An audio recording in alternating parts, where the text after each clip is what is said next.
అకాల వర్షం అన్నదాతలను నిండా ముంచింది. రైతుల కంట కన్నీరు మిగిల్చింది. ఆరుగాలం చేసిన కష్టం బూడిదలో పోసిన పన్నీరైంది. ఈ అకాల వర్షం వడగండ్ల దాటికి నంగునూరు, చిన్నకోడూరు మండలాల్లో వరి, మామిడి రైతులు తీవ్రంగా నష్టపోయారు.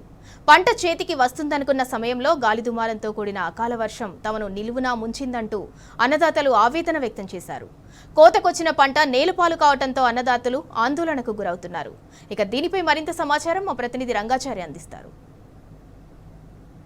సిద్దిపేట, నంగునూరు మండలాల్లో కురిసిన భారీ వడగళ్ల వర్షానికి వరి పంటలు, మామిడి పంటలు, కూరగాయల పంటలు పూర్తి స్థాయిలో దెబ్బతిన్నటువంటి పరిస్థితి. కని విని ఎరగని రీతిలో కురిసినటువంటి ఈ వడగళ్ల వర్షానికి వరి పంటలు పూర్తిగా ధ్వంసమైపోయాయి. ఈదురు గాలులకు మామిడి తోటలన్నీ కూడా కాయలు రాలి చాలా భయంకరమైనటువంటి పరిస్థితి నెలకొంది. మరోవైపు కూరగాయల పంటలు కూడా పెద్ద ఎత్తున దెబ్బతిన్నట్టుగా మనకు 2-2.5 వేల ఎకరాల్లో ఇక్కడ దెబ్బతిన్నట్టుగా తెలుస్తుంది. మొత్తంగా సుమారు 15,000 ఎకరాల్లో ఈ పంటలు దెబ్బతిన్నట్టుగా మనకు వ్యవసాయ శాఖ అధికారులు ప్రాథమికంగా అంచనా వేస్తున్న దాని ప్రకారం తెలుస్తుంది. పూర్తి స్థాయిలో అంచనాలు వేస్తే ఇంకా కూడా వీటి సంఖ్య పెరిగేటువంటి పరిస్థితి కనిపిస్తుంది. ఒకవైపు ఈ దుఃఖంలో రైతులంతా కూడా ఇబ్బంది పడుతున్న పరిస్థితి. పంటలు చేతికొస్తున్న దశలో, పంటలు కోతకొచ్చిన దశలో కురిసినటువంటి ఈ వడగళ్ల వారకు పూర్తిగా పంటలు ధ్వంసం అయిపోవడంతో రైతులంతా కూడా కన్నీరు మున్నీరై విలపిస్తున్నటువంటి పరిస్థితి ఇక్కడ కనిపిస్తుంది. ఇక్కడ మనతో చిన్నకోడూరు మండలం ఎల్లాయిపల్లి ప్రాంతానికి సంబంధించిన రైతులు కొంతమంది ఉన్నారు. వాళ్ళకు జరిగిన ఈ నష్టాన్ని ఒక్కసారి వాళ్ళనే అడిగి తెలుసుకుందాం. చెప్పండి, మీ పేరు? శ్రీనివాసరెడ్డి సార్. మొన్న రాత్రి కురిసిన అకాల వర్షానికి సార్ మొత్తం వరి పంట నేలమట్టం అయిపోయింది. కనీసం ఖర్చులో కూడా వెళ్లే పరిస్థితి లేదు సార్. మాకు మేము ఎట్లా బతకాలా ఏం కాదన్నది కూడా లేదు సార్. పరిస్థితి తీవ్రం అయిపోయింది. 4.5 సార్. 4 ఎకరాలు నారేసినాము.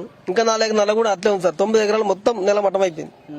ఇప్పుడు ఖర్చులు ఎట్లా కట్టాలి? ఇప్పుడు ఇవరకు ఫెర్టిలైజర్స్ కు, ఈ షాపులకు ఖర్చు ఎట్లా కట్టాలి? మేము ఎట్లా బతకాలి? కనీసం మరి ప్రభుత్వం ముందుకు వచ్చి మాకు ఆదుకోవాలని చెప్పేసి నష్టపరిహారం ఇచ్చి ఆదుకోవాలని కోరుతున్నాం సార్.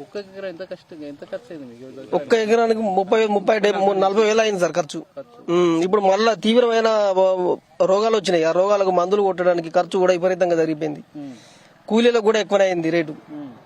ఇట్లా మాకు బాగా ఇబ్బంది ఉన్నది సార్. అది ప్రభుత్వం ఏదన్నా ఆదుకొని మాకు ఖర్చుల మందం ఇస్తేనే తప్ప మేము బతికే పోషన్ అయితే లేదు సార్. ఇప్పుడు ఇది ఆన్లైన్ లో మాడి తోటలు చూపెడుతుంది.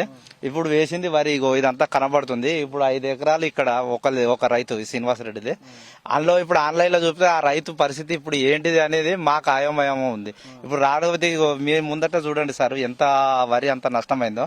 దాని గురించి సార్ కు చెప్పాము. సార్ మరి మా పరిస్థితి గిది, మరి రాయమంటే ఏవో గారు ఆన్లైన్ లో ఆయన తప్పు, మరి ఎవరు తప్పు మాకు తెలియదు. అప్పుడు పై అధికారులు అప్పుడు ఎట్లా ఆన్లైన్ లో చేశారు. ఇప్పుడు పరిస్థితి ఈయనది వరి వేసాడు, మాడి తోట చూపెడుతుడు. ఇప్పుడు మాడి తోట లేదు కదా అని వాళ్ళు అంటారు ఏవారు.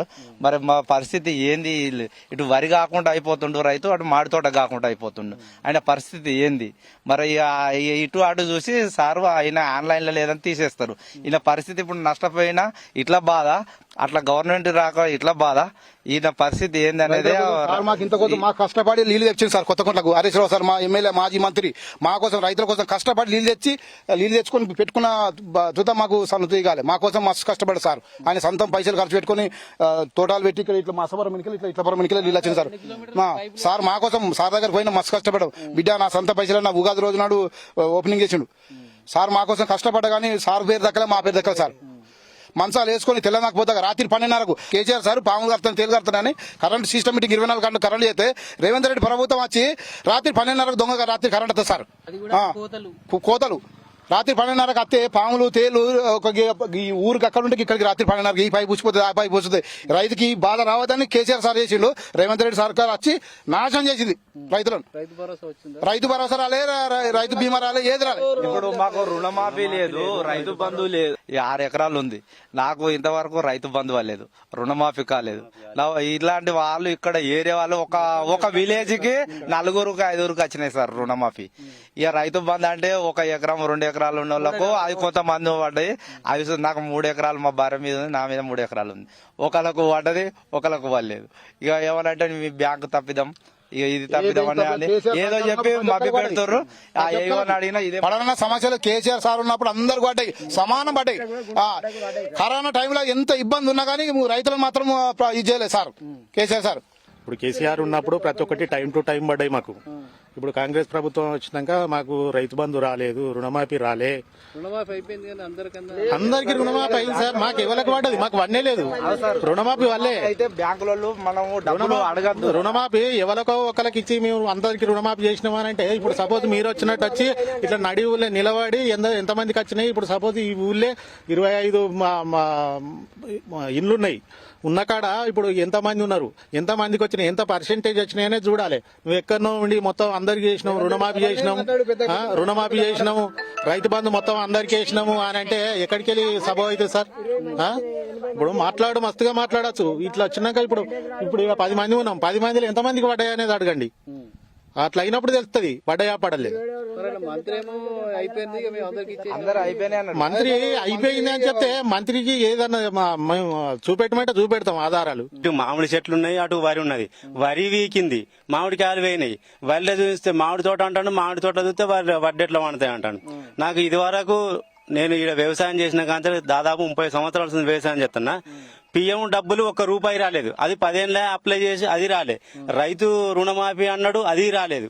అన్ని పోయినాయి. ఇప్పుడు నాకు నా పరిస్థితి ఏంది? ఏదన్నా గవర్నమెంట్ ఆదుకుంటే మమ్మల్ని ఏదో ఇంత కనీసం పెట్టుబడులకన్నా బతుకుతామని ఆ ఆలోచన సార్. కేసీఆర్ గవర్నమెంట్ ఉన్నప్పుడే న్యాయం జరిగింది. హరీష్ అన్న తనలాడి నీళ్లు తెచ్చి మాకు ఇన్ని చేసిన ఈ రాలవాన వాడి ఇంత నష్టమైంది. ఇక ప్రభుత్వం పట్టించుకున్నది, పెద్ద పెద్ద మైకుల ముంగట మాట్లాడింది రేవంత్ రెడ్డి గానీ ఎగవని పడ్డది. అన్ని 15 ఆగస్టు వరకు 2 లక్షల రుణమాఫీ అన్నాడు, రాలే. 15 ఆగస్టు